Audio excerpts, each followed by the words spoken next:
sua presença, que Deus te abençoe grandemente. Nós queremos estudarmos juntos a palavra de Deus nesta manhã, e eu quero tocar com você nesta manhã de um assunto que está mexendo muito comigo nos últimos tempos, ou nos últimos meses, e isto tudo começou, eu estava lembrando de um tempo que eu vivia em Portugal.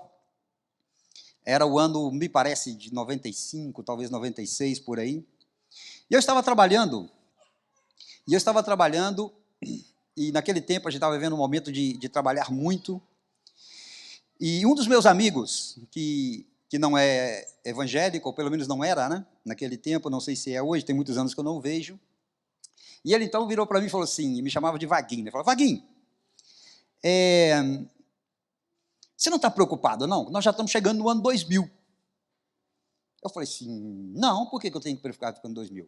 Ué, porque está escrito uma coisa na Bíblia, e você sabe da palavra de Deus, você sabe que está escrito. Eu falei: o que está escrito? Ele falou: está escrito que 2000 chegará, mas não passará. Aí eu olhei para ele assim, está escrito aonde? Isso não está na Bíblia, não? Eu falei assim, não, na Bíblia que eu conheço não está, não. Ah, então tem alguma coisa errada aí, porque eu sempre escutei essa história, entendeu? Então, eu vi nele uma grande preocupação, que nós já estávamos chegando perto do ano 2000, e ele pensava que o ano iria acabar no ano 2000. E se você se lembra bem disso, isso é bem, talvez você escutou isso, né? Os que temos aí mais vida, digamos assim, não que estamos mais velhos, os que temos mais experiência de vida, nós escutamos muito essa história, né? Que o mundo acabaria no ano 2000 e aquela coisa toda. No ano 2012, também o ano se supõe que iria acabar. Algumas seitas, inclusive, se fecharam em fazendas e esperaram que no ano 2012 o ano iria se acabar. Não acabou no 2000, não acabou no 2012, nós ainda estamos aqui. Naquele tempo já vivíamos tempos muito difíceis, não é diferente hoje, continuamos vivendo tempos muito, muito, muito difíceis. Porém, se você conhece a palavra de Deus, você sabe também que a palavra de Deus, ou o próprio Jesus, ele nunca nos prometeu que seria fácil, né? Nunca nos prometeu que seria fácil, inclusive João 16 e o versículo 33, nós temos aquele famoso versículo, quando Jesus Cristo disse: tenho-vos dito isso para que em mim tenhais paz. No mundo tereis aflições, mas tem de bom ânimo, eu venci o mundo.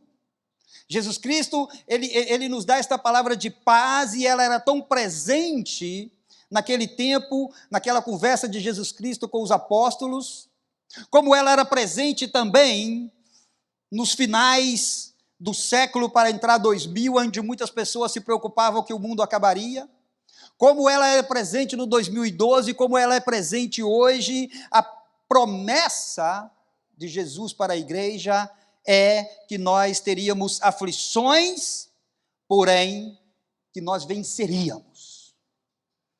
E a base da nossa vitória é a própria base da vitória dele, porque ele diz: eu venci o mundo. E eu quero ir um pouquinho mais além e te explicar por que eu quero falar deste tema com você hoje. Porque nunca se preocupou tanto com o tempo do fim, dos 2 últimos anos para cá que estamos nessa pandemia, nunca se mandou tantos vídeos falando que está chegando o fim, as pessoas estão preocupadas, as pessoas estão, sabe, em uma preocupação, no meu ponto de vista, excessiva, com a volta de Cristo, como se a volta de Cristo fosse alguma coisa ruim. Isso nos prova de que muitas pessoas não estão realmente preparadas para a volta de Cristo, e é por isso que eu quero falar isso com você. Você pode dizer: mas pastor, o senhor não se preocupa com o fim? Eu não me preocupo com o fim, mas eu me ocupo do fim. O fim para mim é uma ocupação, no sentido de que eu continuo fazendo as mesmas coisas, eu continuo trabalhando da mesma maneira, eu continuo pregando o evangelho da mesma maneira, eu continuo fazendo aquilo que Deus me chamou para fazer da mesma maneira, nada mudou. Nada mudou, sabe? Eu tenho visto pessoas falando comigo que, pastor, a China está invadindo, a China está chegando em todos os países, o comunismo chinês, o senhor não está preocupado com isso, meu irmão? Eu não tenho medo nem do inferno, quanto mais da China. Tenho medo nem de Satanás com seus demônios do inferno, quanto mais de um sistema comunista do inferno que possa vir querer tirar a minha paz. Eu quero falar com você nesta manhã que o porquê que é que eu não tenho medo de nada disto, porque a minha esperança, eu quero falar para você aonde é que está a minha esperança. Eu continuo firme na minha decisão porque eu sei para onde eu vou. Estão entendendo? Você não precisa de se preocupar, você tem que se ocupar, mas bem, ocupar sim, preocupar jamais. Então, olha, eu sei para onde vou, eu sei o que é que me espera, irmãos, eu sei como os nossos heróis do Velho Testamento sabiam, que a gente vive aqui, mas aqui não é o nosso lugar. A gente está aqui temporariamente, e aqui não é o nosso lugar fixo. Nós sabemos muito bem que Deus tem uma cidade preparada para nós, que se chama a Nova Jerusalém, e ela está preparada para mim e para você, e a palavra de Deus dá para mim e para você alguns detalhes, no capítulos 21 e 22 de Apocalipse, que eu gostaria de ter tempo para que nós possamos estudar juntos. Porém, hoje eu quero te dar algumas pinceladas de tudo aquilo que Deus tem para você, guardado para mim, guardado para a igreja, só para mim, só para você. Queremos falar então sobre isso, para que você entenda que eu aqui nessa terra e você nessa terra, a gente é somente peregrino e nada mais. A gente somente é peregrino e nada mais. E, sabe, eu e você que estamos aqui hoje, ninguém de nós pode dar a certeza que estará vivo amanhã neste mesmo horário. Ninguém. Nós somos frágeis de uma maneira que nós somos completamente dependentes de Deus em tudo.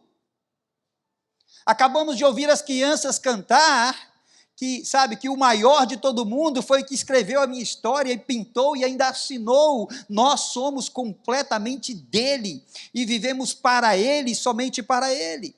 Assim que eu quero que você me acompanhe nesta manhã, feche os teus olhos e coloque esta palavra diante do Senhor Jesus. Pai, eu te peço que o teu nome seja glorificado nas nossas vidas e que a tua palavra seja transmitida e venha trazer paz aos nossos corações.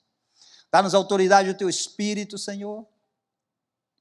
Dá-nos, ó Deus, a unção do teu Espírito, para que a tua palavra seja pregada tal e qual ela é. Não permita que agreguemos nada, não permita que retiremos nada, e permita simples e puramente que o teu povo possa, ó Deus, meditar na tua palavra, e que ela venha mudar as nossas vidas nesta manhã. Amém?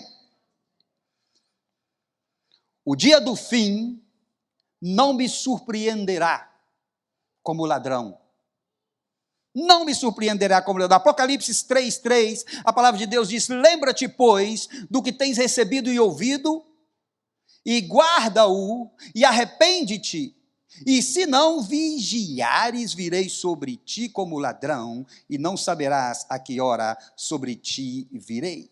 Não me surpreenderá, porque aqui está dizendo que somente ficarão surpresos aqueles que não vigiarem.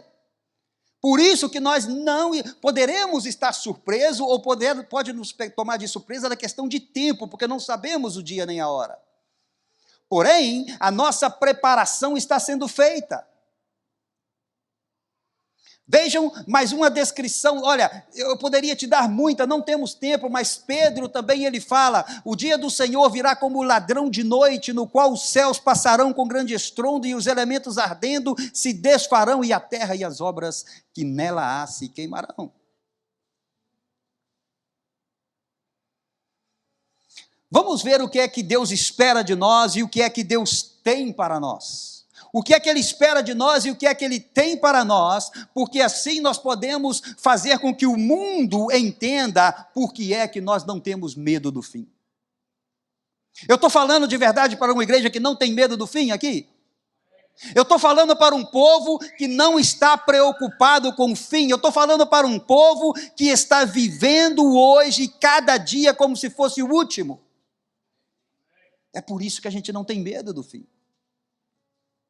É por isso que a gente não tem medo do fim.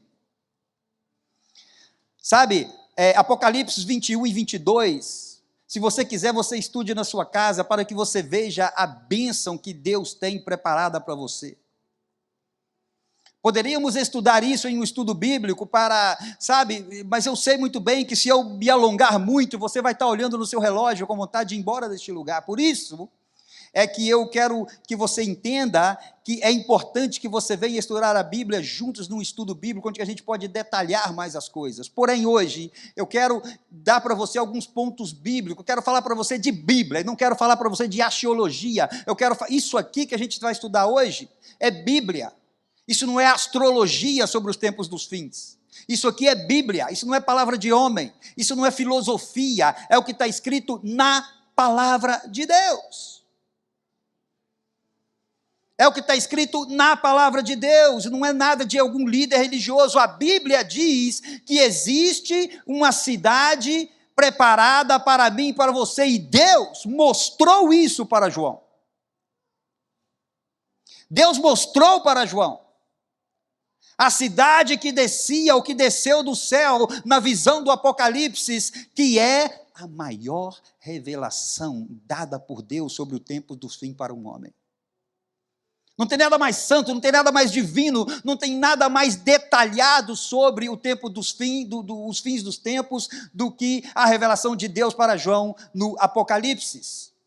Agora, veja bem comigo e veja se eu estou certo no meu raciocínio, igreja. Se você vai fazer uma viagem, né? Por exemplo, quantos vão viajar no fim do ano? Deixa eu ver, levanta sua mão. Quantos vão viajar? Quantos vão sair do país no fim do ano? Olha, temos alguns aí. Ó. Você já está com alguma expectativa para a sua viagem? Vou viajar, vou rever minha família, talvez, né? Né, Abner? Vou rever minha amada. Stephanie, vou rever meus pais. Você já tem expectativa, sim ou não? Porque você sabe que você vai para lá e as expectativas são boas. Não deveríamos nós também termos expectativa, se nós sabemos que Deus tem uma cidade preparada para nós? Não deveríamos também vivermos na expectativa de que vamos estar lá? Não deveríamos também, eu e você, estudarmos a palavra e deliciarmos nesta viagem que vamos fazer e que vamos estar lá, e tudo aquilo que Ele tem preparado para mim e para você, de todos os detalhes que Ele fala nesta cidade? Não deveríamos, eu e você, ter isto ocupando o meu pensamento? Isso não deveria também estar no meu coração, na minha mente? Não deveria quantos de vocês estão com a viagem marcada e vão dormir e já estão pensando naquela viagem? De como vai ser a minha chegada, de como vai ser o reencontro com as pessoas, ou de quando eu vou estar naquele lugar bonito. Talvez você vá viajar para um lugar que você não conhece, você já cria alguma expectativa, você vê fotos daquele lugar, e você... Não deveríamos também nós termos a mesma expectativa? Se sabemos que existe essa cidade preparada por Deus para nós e que nós vamos morar nela, deveríamos também ter este tipo de expectativa. É lá que deve estar o meu pensamento. É lá que deve estar o meu coração. É com a vida lá, porque aqui nós estamos treinando, porque nós somos peregrinos, nós somos aqui provisoriamente, mas lá será eternamente. O que é eterno, meu irmão, é muito maior do que aquilo que é para sempre. Porque o que é eterno, ele tem completamente ausência de fim. Ele é exatamente eterno, porque nele não se fala em final. É por isso que Deus tem para mim e para você uma vida eterna na cidade santa. Os grandes homens da Bíblia, eles viveram como que se aqui não fosse o lugar deles. Eles entenderam. Abraão foi um dos homens mais ricos do seu tempo. Mas Abraão entendeu o que eu e você precisamos de entender, que tudo aquilo que ele tinha, nada era dele. Todo o dinheiro que ele tinha não era dele, todo o gado que ele tinha não era dele, todas as propriedades que ele tinha não era dele, ele simplesmente era um administrador de tudo aquilo. Então, eles entenderam e eles começaram a fazer investimentos lá. Porque se eu estou aqui provisoriamente, faz sentido que eu invista todas as minhas forças aqui onde eu estou vivendo provisoriamente? Ou faz muito mais sentido que eu invista lá onde vou viver eternamente? Abraão, ele viveu desta maneira, foi assim que ele viveu. Por isso que Abraão não tinha problema de sair de uma cidade e ir para outra, porque ele sabia que estava saindo de uma para outra, mas aquela ali também não era a cidade dele. É por isso que Abraão não tinha problema. Sabe, Abraão, ele entendeu tudo isso e como um administrador, ele instituiu o dízimo. Antes de Abraão, ninguém deu dízimo. Você pode procurar na Bíblia que você não vai... Sabe, quem fala que dízimo é da lei é porque não conhece a palavra de Deus, porque dízimo não é da lei, dízimo está antes da lei. Foi instituído por Abraão. Quem diz que dízimo é obrigatório também não entende de palavra de Deus, porque Abraão deu voluntariamente, mas isso não é sobre dízimo hoje. Sobre dízimo foi na semana anterior, né? Então, veja bem, a palavra de Deus em Jeremias 10, 23 diz assim, eu sei, ó Senhor, que não é do homem o seu caminho, nem do homem que caminha o dirigir os seus passos. Sabe, é por isso que Abraão, ele podia morar em cabanas. É por isso que Abraão podia morar em cabanas, porque as cabanas eram lugares provisórios, aonde ele chegava, ele armava a sua tenda, ele armava a sua cabana, porque era provisório, ele sabia que ele não era daqui, que ele não iria ficar aqui muito tempo. Sabe, aqueles que sabem que aqui não é o seu lugar, são aqueles que estão se preparando para morar na cidade onde é o seu lugar. Quem são eles? Somos eu, é você, é a igreja, aqueles que entendem isso, aqueles que não estão aferrados com as coisas daqui. Aqueles que sabem da importância de ter as coisas daqui, obviamente, que tem toda uma importância, porém não estão aferrados a elas. Não vivem para elas. Não importa o título de propriedade de quantas casas você tem, meu irmão, que você é só administrador delas. E você vive acumulando bens e bens e mais bens e mais bens, porém, você não se lembra de acumular bens lá, aonde a traça e a ferrugem não corroem, aonde os ladrões não minam nem roubam. Mas você está aferrado aqui. Os homens da Bíblia não eram assim. Vejamos, por exemplo, Hebreus 11, 13 ao 16, a palavra de Deus diz, todos estes morreram na fé, falando dos nossos heróis da fé. Hebreus 11, aquele famoso capítulo. Sem terem recebido as promessas, mas vendo-as de longe, vejam bem, e crendo nelas e abraçando-as. Isso aqui parece até sem sentido quando você lê. É ou não é? Veja bem, eles morreram na fé sem terem recebido as promessas, mas vendo-as de longe, crendo nelas, abraçando-as, confessaram que eram estrangeiros e peregrinos na terra. Eles viam o que estava preparado para eles lá, e eles pela fé abraçaram. O outro versículo diz, porque os que isso dizem claramente mostram que buscam uma pátria. E se na verdade se lembrassem daquela de onde haviam saído, teriam oportunidade de tornar, mas agora desejam uma melhor, isto é, a celestial, pelo que também Deus não se envergonha deles de se chamar seu Deus, porque já lhes preparou uma cidade. Fala para o amigo que está do teu lado, Deus tem uma cidade preparada para você. Onde está o teu coração, meu irmão? Aí está o teu tesouro. Se o teu carro é o teu tesouro, é porque o seu coração está nele. Você pode ter 1000 carros, mas se o seu coração não está nele, Deus pode dar até 2000 para você. Agora, você pode ter um só, e se o seu coração está nele, cuidado que Deus pode levar ele de você. Onde está o teu tesouro, está o teu coração. Se o teu tesouro está na tua casa, aí está o teu coração. É porque você está preocupado e está aferrado com as coisas daqui e não está construindo para lá. A notícia que eu tenho para você hoje, que talvez alegre o seu coração, ou talvez pode entristecer o coração, é o seguinte: nada do que você tem é teu. Nada do que você tem é teu. Nada do que você tem é teu, ainda que você tenha um título de propriedade e nele esteja o seu nome, aí está o seu nome como administrador. Vocês lembram de Jó? Tinha tudo e perdeu tudo num só dia. O que foi que ele disse depois disto? O Senhor deu, o Senhor o tomou. O que ele disse? Louvado seja o Senhor. Não temos tempo para estudar Apocalipse 21, 22 todo, mas eu quero deixar para vocês pelo menos algumas coisas, e vamos ler a partir do versículo 23 do capítulo 21 de Apocalipse, uma descrição.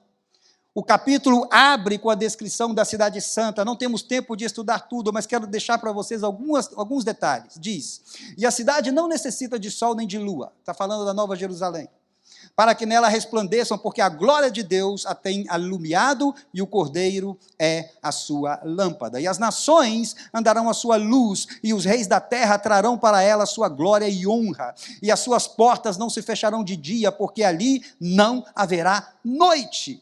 E a ela trarão a glória e a honra das nações, e não entrará nela coisa alguma que contamine e cometa abominação e mentira, mas só os que estão inscritos no livro da vida do Cordeiro, inscritos. Uma inscrição que ninguém pode apagar. O versículo 24 diz que as nações andarão à luz, e os reis da terra trarão para ela sua glória e honra. O que é que quer dizer isto? Senão que os salvos virão de todas as nações. Sabe por quê? O evangelho é universal. Os salvos virão de todos os lugares do planeta, porque o evangelho não é uma exclusividade de uma nação, o evangelho não é exclusividade de um povo. Sabe por quê? Porque o evangelho não é exclusividade nem sequer de uma denominação.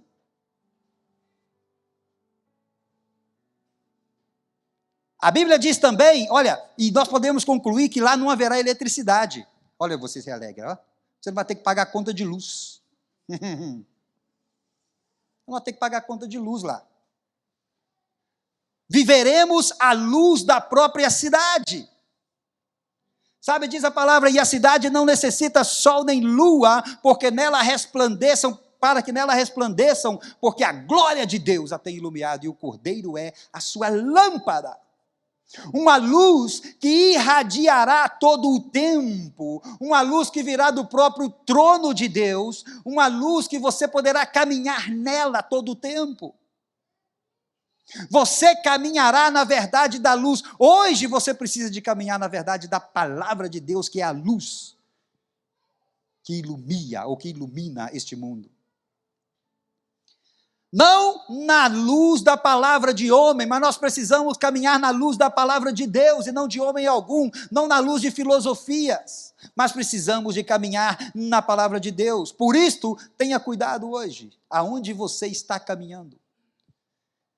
Em que luz você está caminhando? Tenha cuidado com isso, tenha cuidado. Colossenses 2,8 diz: tende cuidado para que ninguém vos faça presa sua por meio de filosofias e vãs sutilezas, segundo a tradição dos homens, segundo os rudimentos do mundo, e não segundo Cristo.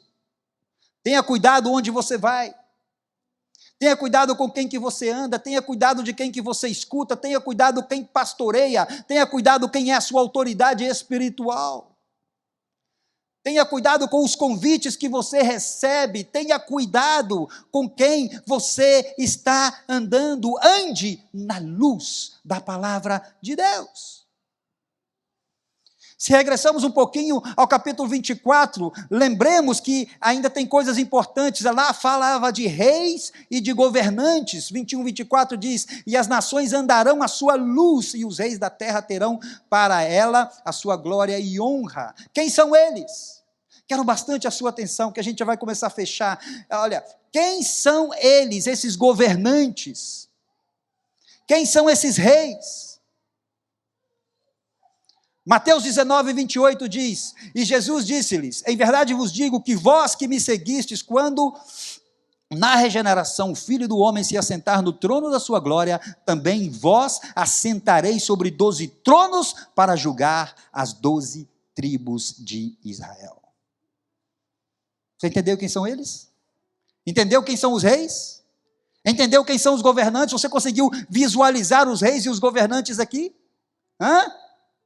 Olha o que diz o texto. Olha o que diz o texto. Vós que me seguistes. Deus tem preparado para mim e para você posição de reis e de governantes. Quantos seguidores do Senhor Jesus existem aqui? Se você é um seguidor de Jesus, está dizendo a palavra de Deus, e não eu, está dizendo a palavra de Deus, que na regeneração, o Filho do Homem vai colocar você para se assentar no trono. Também ele sentará no trono, e também vós assentareis sobre 12 tronos para julgar as 12 tribos de Israel. Se você não entendeu, venha comigo para ficar mais claro para você em 1 Coríntios 6, 2. 1 Coríntios 6, 2 diz assim, não sabeis vós que os santos hão de julgar o mundo? Ora, se o mundo deve ser julgado por vós, sois porventura indignos de julgar as coisas mínimas? O original aqui para a palavra julgar é o mesmo original que aparece no versículo anterior que nós lemos de Mateus 19, 28, quando Jesus Cristo, falando para os discípulos, falou que eles iriam julgar. Aqui também o apóstolo Paulo usa a palavra crino, que quer dizer julgar, determinar uma sentença. Olha o que é que Deus tem para você na cidade celestial. Mas o pastor, isso realmente está falando da gente? Se você ainda não está convencido, vem comigo. Em Apocalipse 20, versículo 4, olha o que diz aí. Que pena que a gente não tem tempo. Mas veja bem, Apocalipse 24 diz assim, e vi tronos. Isso é João vendo, hein? E assentaram-se sobre eles aqueles a quem foi dado o poder de julgar. Olha aí. E vi as almas daqueles que foram degolados pelo testemunho de Jesus e pela palavra de Deus, e não adoraram a besta nem a sua imagem, e não receberam o sinal na testa nem na mão, e viveram e reinaram com Cristo durante 1000 anos. Conseguiu ver você aí? Consegue ver você, o povo de Deus? Na minha opinião, esses serão os seguidores de Cristo, que entendem o preço que se deve pagar por ser seguidor de Cristo. As posições de reis e de governos, na minha opinião, não será para todos. Será para poucos, será para aqueles que realmente seguiram entendendo o valor do que é seguir a Cristo. Levanta os teus olhos, meu irmão. Levanta os teus olhos. Quantos podem neste momento fechar os teus olhos aí onde você está? Se você pudesse, ainda com os teus olhos fechados, se você pudesse visualizar a cidade santa, a nova Jerusalém que Deus tem preparado para você, para a sua casa e para os seus descendentes. Se você pudesse entender isso e visualizar isto, a vida aqui e tudo que você tem aqui, você entenderia que não é nada. Não é nada.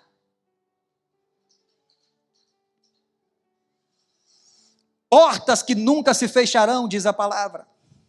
E isso aqui, meu irmão, que pena que eu não tenho tempo de compartilhar para você o que foi que eu aprendi aqui. Porque, sabe, não dá tempo de compartilhar com você em 30 minutos aquilo que a gente estuda 10 horas. Não dá tempo. Olha, portas que nunca se fecharão. Apocalipse 21, 25, e as suas portas não se fecharão de dia, porque ali não haverá noite. O que é que quer dizer isto? Eu e você teremos acesso dia e noite à presença de Deus. Eu e você teremos acesso noite e dia à presença do rei, enquanto que aqui hoje na terra, se você quiser falar com o rei, você tem que marcar audiência. Na cidade santa, Tiago, você não precisará de marcar audiência, porque você terá o caminho livre para entrar na presença de Deus. Livre. Você entrará na presença, as portas não se fecharão para você. Eu sei que tem portas que se fecham para você agora, que você bate em uma e não dá. Sabe, a gente foi ministrado isso aqui hoje. A gente foi falado aqui hoje na ministração do nosso louvor, que às vezes as coisas estão difíceis e você não consegue ver, sabe? Eu sei que, mas lá não. Lá as portas estarão abertas para você todo o tempo. Você pode imaginar isso. A palavra de Deus também que haverá um rio. Apocalipse 22, 1 diz: e mostrou-me o rio puro de água da vida, claro como cristal, que procedia do trono de Deus e do Cordeiro. A palavra de Deus diz também que tem uma árvore da vida. Se eu tivesse tempo com você agora, mas pelo menos vamos ler. Apocalipse 22, 2 a 5 diz: no meio da sua praça e de uma e da outra banda do rio, estava a árvore da vida, que produz 12 frutos, dando o seu fruto de mês em mês, e as folhas da árvore são para a saúde das nações. Escuta bem comigo agora, por favor, escuta. E ali nunca mais haverá maldição contra alguém. Escuta isso. E nela estará o trono de Deus e do Cordeiro, e os seus servos o servirão. E verão o seu rosto, e na sua testa estará o seu nome, e ali não haverá mais noite, e não necessitarão de lâmpada, nem de luz de sol, porque o Senhor Deus os alumia e reinarão para todo sempre.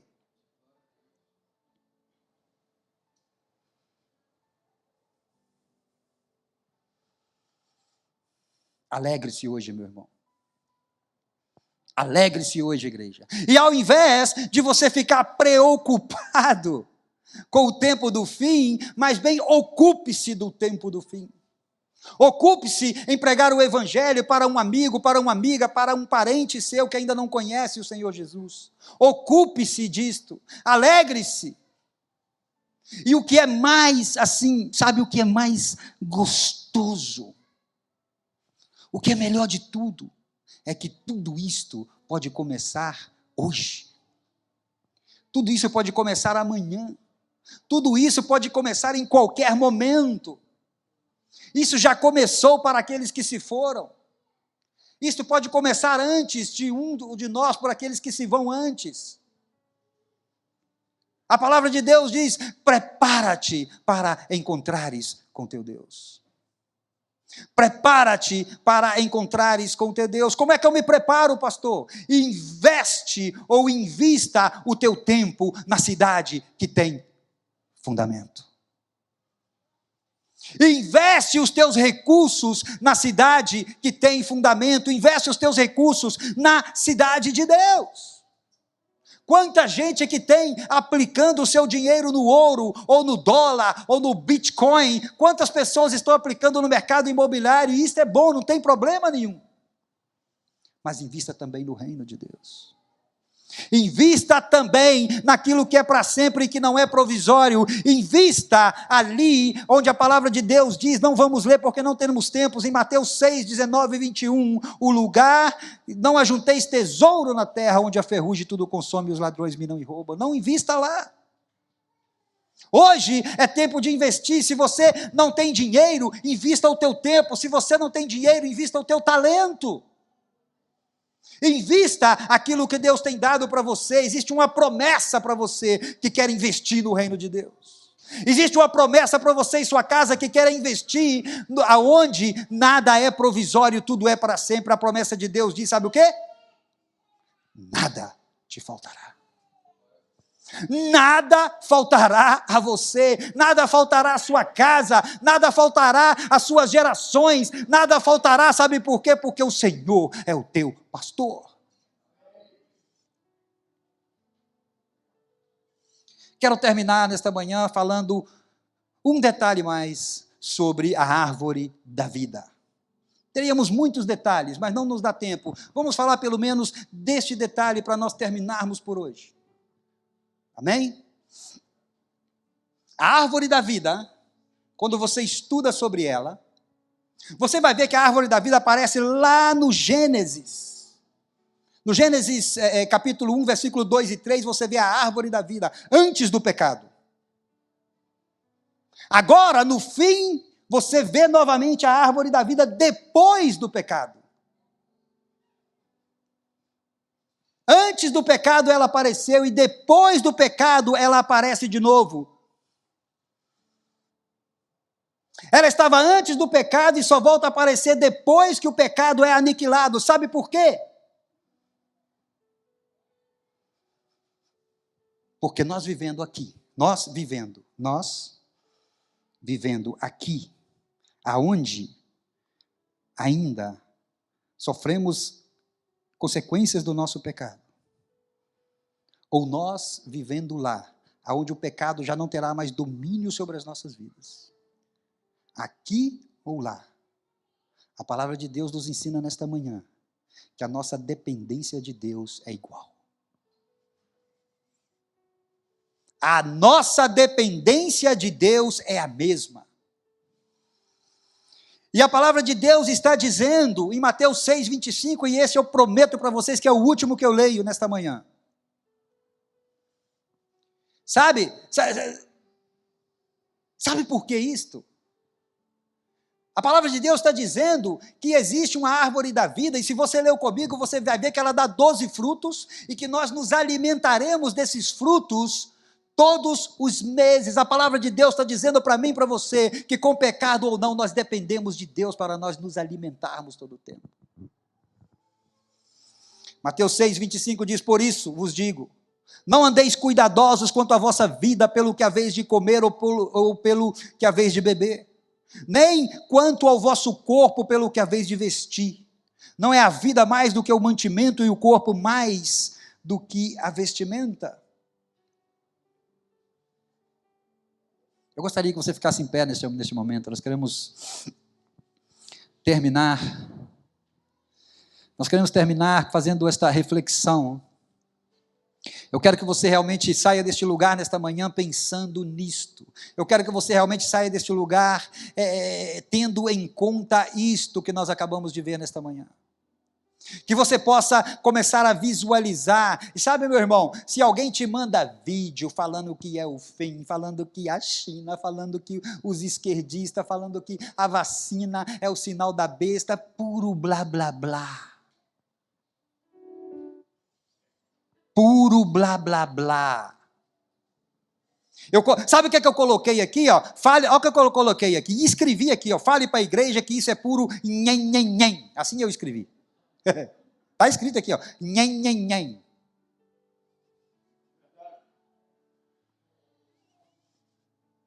Rapaz, vamos levantar os olhos para o céu. Vamos levantar os olhos para o céu. Gente, tem tanta coisa que a gente tem que fazer. Sabe? Tem uma expressão que o pastor Carlos usa que eu gosto muito. Ele fala assim, vamos sentar o pau, Vaguinho. Ele fala comigo assim. Porque na intimidade ele me chama de Vaguinho e eu chamo ele de Juninho. Entendeu? Vamos sentar o pau, tem muito trabalho para fazer. Não vamos parar, não. Senhor, nosso Deus e nosso Pai. Te entregamos, ó Deus, as nossas vidas, ó Deus. Nosso coração, a nossa alma, nosso espírito e a nossa mente. Obrigado, Senhor, por ter preparado para nós ruas de ouro, mar de cristal. Obrigado a Deus por ter mostrado a João. Obrigado por ter revelado a João. Obrigado a Deus porque através da revelação de João hoje nós temos acesso a toda essa informação maravilhosa e nós estamos aqui, ó Deus, nesta manhã para te dizer que nós aguardamos Nós aguardamos o dia onde estaremos nesta cidade, nós aguardamos, e mais ainda, nós queremos estar aí. Quantos querem? Nós queremos estar nesta cidade, nós queremos viver aí nesta cidade, porque vai valer a pena. Vai valer a pena, vai valer a pena, vai valer a pena enfrentar as aflições, vai valer a pena o que eu enfrento hoje, vai valer a pena pregar o Evangelho, porque nós estaremos aí, e muitos não estarão, porque eles nos chamam, eles nos dizem que somos loucos, mas a palavra de Deus é vida nesta manhã.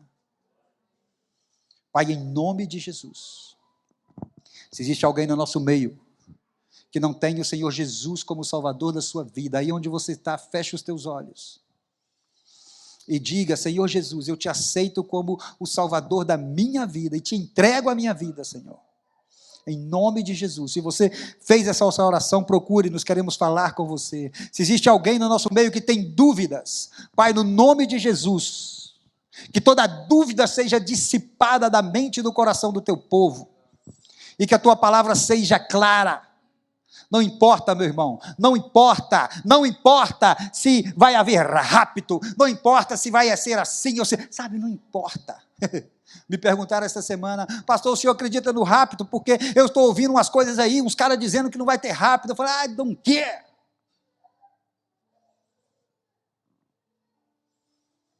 Se for ter rapto, eu vou subir no rapto, se não for ter, eu vou depois, e daí? Eu quero me ocupar das coisas de Deus. Pai, se tem alguém no nosso meio, eu quero te pedir em nome de Jesus que toda dúvida saia dos nossos corações, que o teu nome seja louvado nas nossas vidas, Pai, no nome de Jesus. No nome de Jesus.